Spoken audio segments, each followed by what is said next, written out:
Hey everybody, Mike with Games Play Badly, and welcome to Season 3 of Session 0. Happy 2024. I'm glad to have you with me. Today, I have Mark from Armored Games, and he is talking about his game that he has just remastered called Knight. And Knight is all about being a knight. It has some unique features like playing generationally. So you not only do you play your first character, but you play two others afterwards as you adventure and you pass your legacy and your kingdom on to your heir. It is a fantastic game. I think you're really going to enjoy this interview. I can't wait for you to meet Mark. That interview starts now.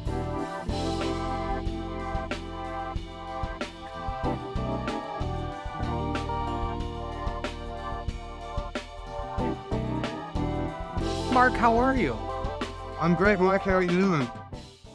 Very good. Welcome to the first official episode of Season 3 of Session 0. This is our third year doing the program, and you're my very first guest of 2024. Thank you. I feel honored. That's awesome. Well, I'm glad to have you on. I'm honored. So, we're here to talk about a game that you actually kickstarted last year, and you've kind of revamped a little bit, filled it out some, stylized it a little bit more, and it's called Knight. Is that correct? Yep, that's correct. So this is the second edition or remastered version is what I called it. So I've got about 40 more pages of art, layout design, just improvements to the game, rewritten around the lore, rewritten guides in the book, that sort of stuff. So, what this is now is the game that I didn't have the ability to make fully. As much as everyone loved the game to begin with, I thought I can make an even better version of this game now. And so that's what I'm doing through this time. Yeah, trying to get that Kickstarter happening early this year. Yeah, I love the idea of the game. I mean, some of the unique things that I notice about the game, and I think people will immediately in the forward, is that this is played over three different ages, and ages meaning ages in time, Mhm, and each age consists of 10 basically adventures. And at the mhm, end of that adventure, your knight retires and passes their fiefdom and all of their hero points basically onto their heir, and mhm, it continues on from there. And so I find that very interesting from the standpoint of being able to actually have multiple characters you're kind of building off of. You're building off a lineage. And then also, as you're playing the game, you're allowing your players to go through and help you build the geographical map of the area. So, mhm. adding geographical highlights and kingdoms and all sorts of stuff. So, why don't you tell me all about this amazing game? Okay. So Night, no, you've described it in a nutshell, but so Night it's focused on the genre of romantic fantasy, which is King Arthur stories, basically. Everybody Mm. plays knights, and what you do is even you might all be knights, but you're not all the same. So someone might be a more of a spy, someone might be more of a traditional lancer or a tawny knight or something like that. So everyone has little niches that they can get into, that sort of stuff. So every night is quite different from each other, but every single night is also being trained in the world around them, so they can all fight, they can all do all the correct dances, they can all they can recognize what it is to be a normal knight and know what it is to act in that society. But what the big thing is with knight is that your characters if you follow the main storyline, you in the first adventure, you swear your fealty to the High Queen Kalia Penluke. And she serves as this sort of unifying figure through all of the ages, because at that point she is literally born in the first session that you play.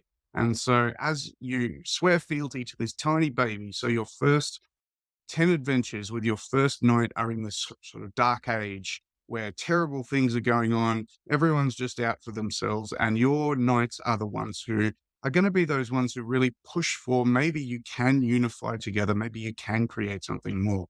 The different ages each have a different theme. So after that 10 Mm. years, you've had 10 great adventures, and the fifth phase happens from there. You have your 10 great adventures, and then you retire and your heir picks up the reins, so to speak. probably not of the same horse. They don't live that long, but of a horse, and then goes out adventuring in their own time after a little bit of a time skip type thing. So the three different ages have different technological understandings, different understandings of what knighthood is, that sort of stuff from there. But more than that, so that's your traditional adventure. Everyone gets together, you go out, you slay a dragon, you rescue a person who needs rescuing, that sort of stuff.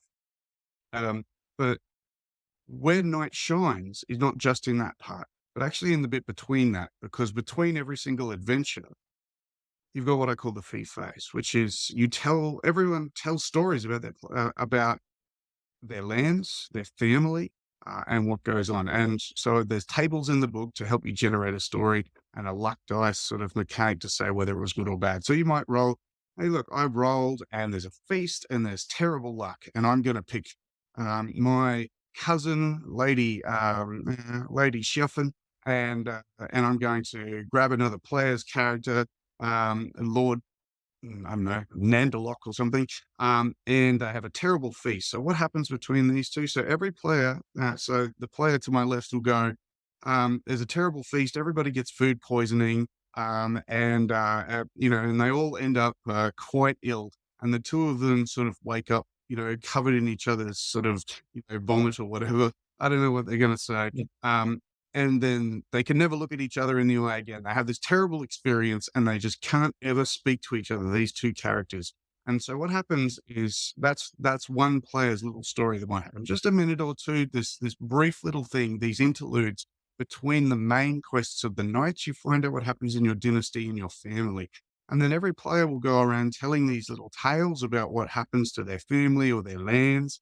And they'll even take on it's a very GM light game because the players will go, okay, so not only will I tell the tale of my family, Lord Eldar Wolflord will say, he's going to move over here and attempt to conquer these people over there or something like that. The players will generate the adventure seeds that will happen in the next quest phase. So that's the general idea for it. And so the GM being inherently lazy, I love the idea that the players tell me what they want to see, and then I'll just Right. roll with it, and I'll make that adventure that they want to see. So if Ella is conquering these people, then in the next quest phase, I'll say, well, what do you want to do about that? And they say, well, we want to help these people over here because that's Ella, and we don't like him or something like that. And I go, okay, let's make an adventure, and we'll quest over that direction.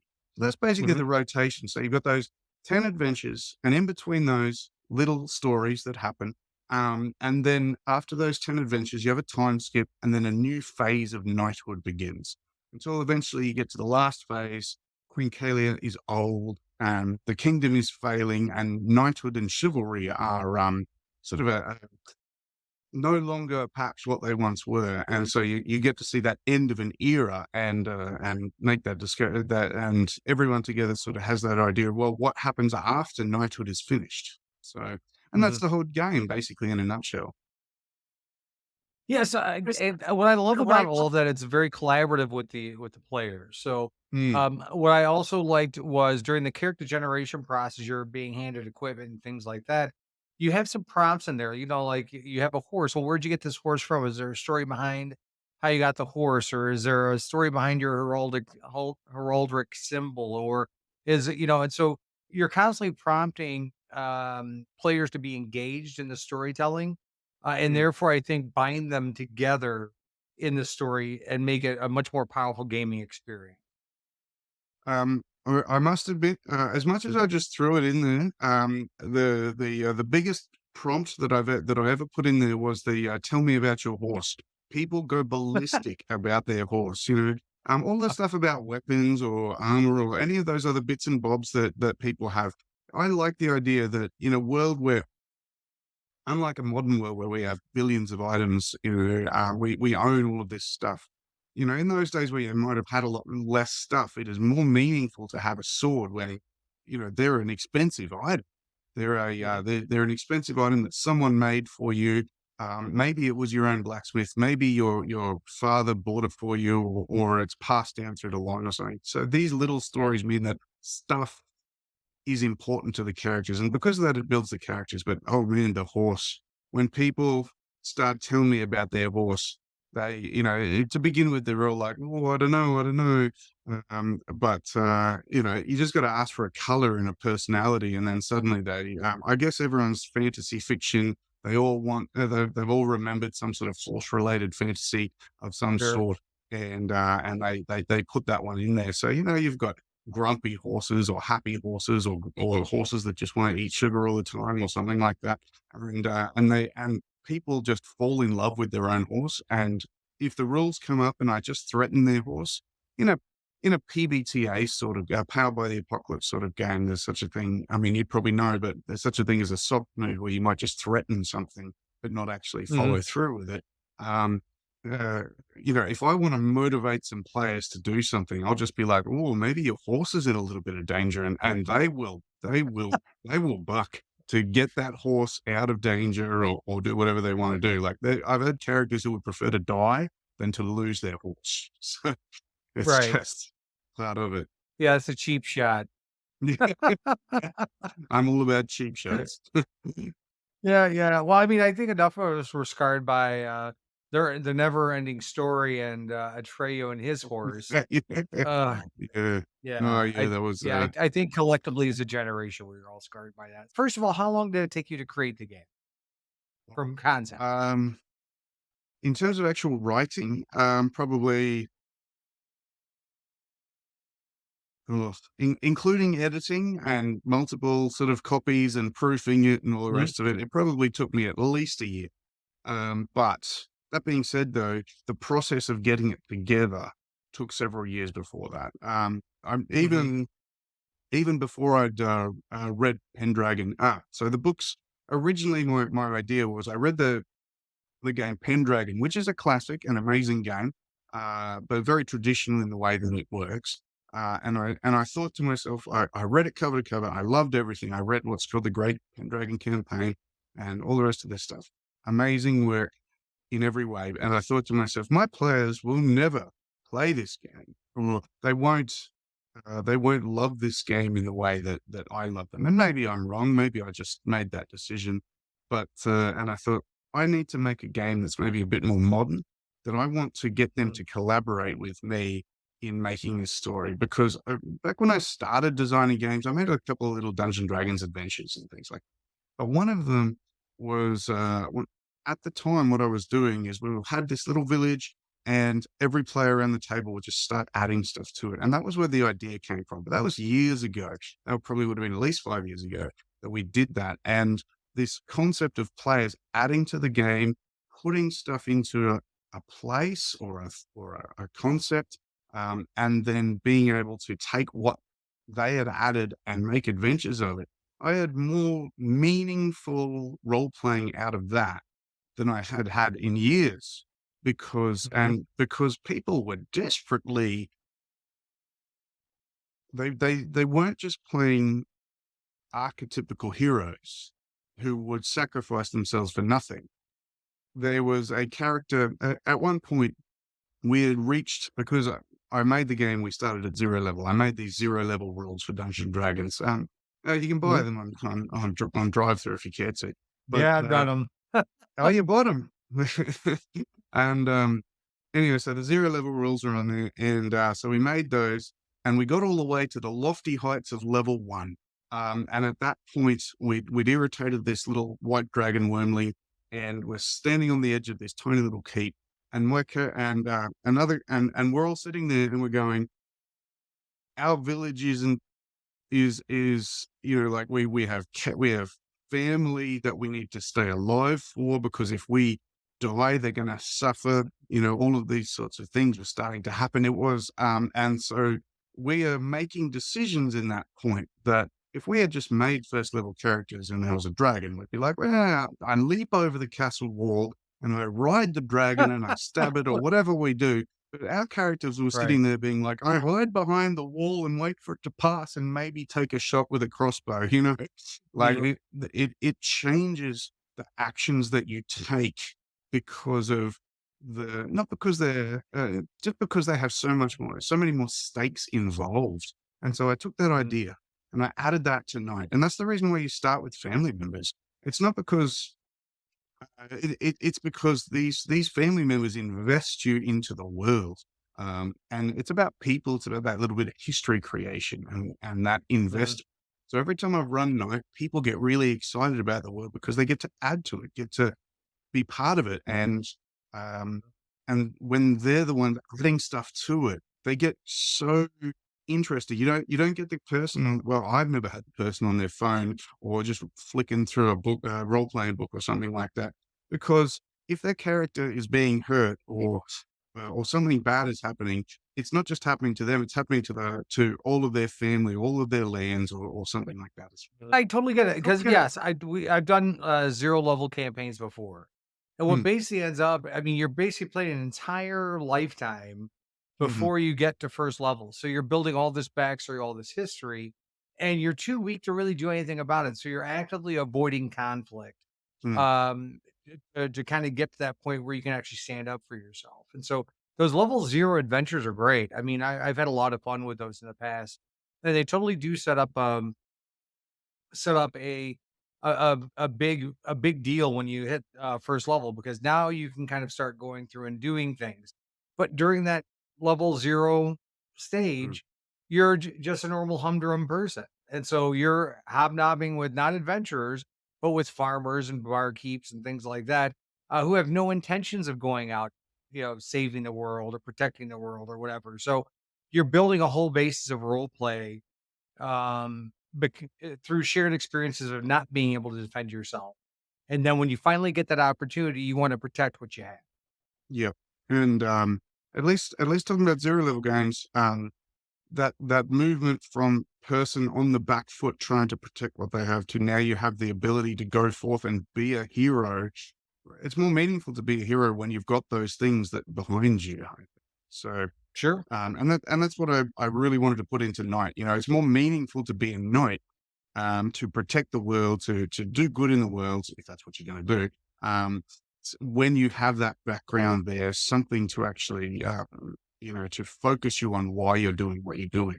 So yeah, Night isn't really a game about finding 20 silver pieces in a broken pot at the bottom of a dungeon. It's about why you would, like what, why fight the dragon, you know, someone else could do it, but you're the one who's going to do it because it's important for the realm, for you, for your family, something like that. I completely agree.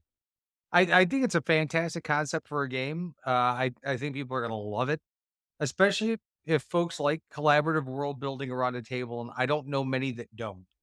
Mm.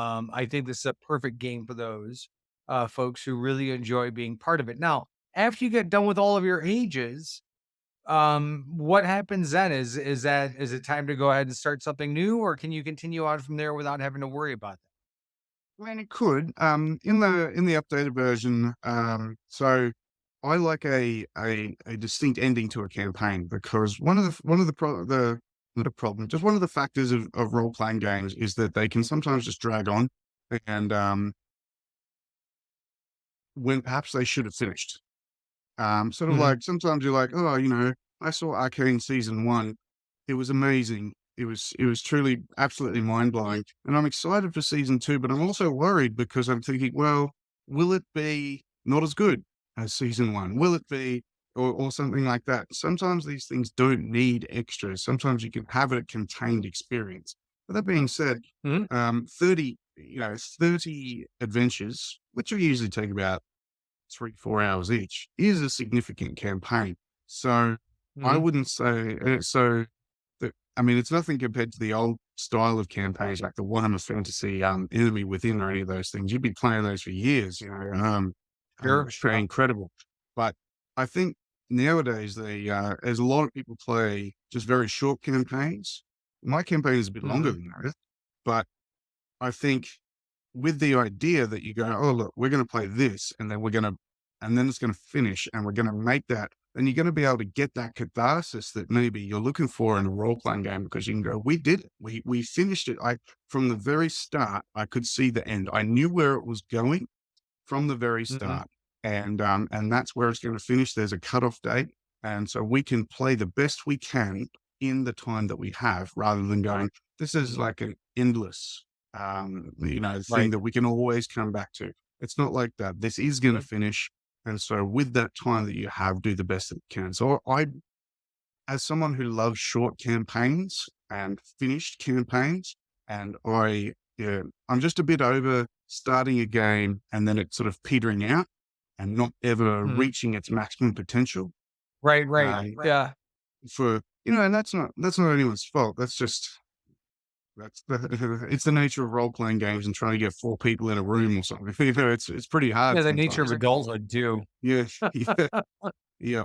But if you can end it, then I find that it's uh, much more useful, much more powerful experience. The last time that I ran Noix was I just did the short campaign version because people wanted to try it, so I just did 10 session and then that was that. Mhm. With that in mind, everybody, what we were doing, we knew that there was this limited time, so they tried to maximize what was going on in that phase. So they Mhm. so yeah, no, I really like that. Can you play on? You can do whatever you like with your rules if you want to, that's fine. Um, there is an optional But it's game not in the intended for that. No, it's not intended for that. There is an optional rule in the new version, which is the Great Penlu campaign, where instead of just playing the 3 different ages, you just have 80 years to play with, which is the lifespan of the High Court. And so if your characters die, then you've got to bring in a cousin or something like that.